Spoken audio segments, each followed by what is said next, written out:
Our top focus on World DNA, Sri Lanka votes for its next president today after the 2022 economic meltdown. The voting across the country's 13,000 polling stations will close at 4 p.m. local time.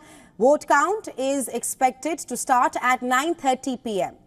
About 17 million of Sri Lankan's 22 million people are eligible to cast their vote today. The election results will be declared on Sunday.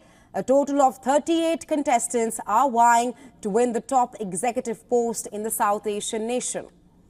Incumbent President Ranil Wickremesinghe is running for re-election as an independent contestant, building on the success of his efforts to steer Sri Lanka out of the 2022 economic meltdown, which had triggered massive demonstrations and forced Gotabaya Rajapaksa to flee the country.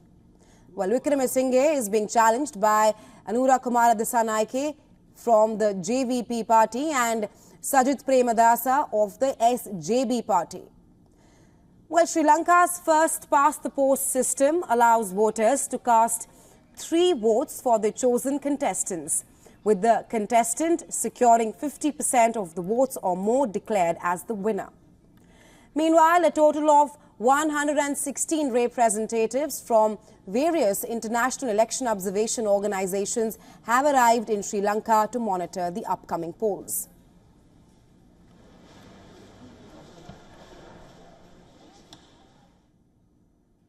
Well, Sri Lanka's election procedure is complicated, and at a time when there is no front runner, the election could perhaps result with no clear winner. So what happens then? In our next report, my colleague Ananya Datta explains.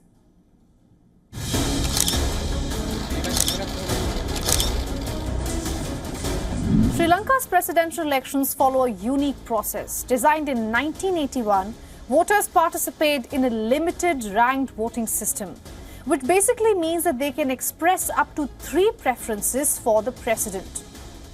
Let's break that down for you. Imagine you're a voter and you have head out on election day. Now this year there are record 39 candidates. But to keep it simple, let's consider a hypothetical situation with just 5 candidates: A, B, C, D and E. According to the rule, you can have 3 preferences. Let's say your first preference is A, second is B and third is C. Once all votes are counted and A gets over 50% of the votes, she or he is the clear winner. But there can also be another situation where no candidate gets over 50% of votes immediately. In that case, all candidates except the 2 with the highest number of votes are eliminated. And after this, the second and third preferences from the eliminated candidates are redistributed. So in our hypothetical situation, all votes of B, D and E will be transferred to A and C. And the process will continue until one of the 2 candidates secures an outright majority. What's interesting is that in practice, this system has rarely been used in Sri Lanka. So much so that many citizens are unaware that they can rank multiple candidates. The reason is that since the start of elections, only one candidate from either major parties have become a clear winner. This time it might be different. More than 17 million people are eligible to vote. The results are expected within a day of voting, and the winner must be sworn in within 2 weeks. And for more on this, our correspondent Dasunia Thoda has sent us this report from Colombo. Take a look.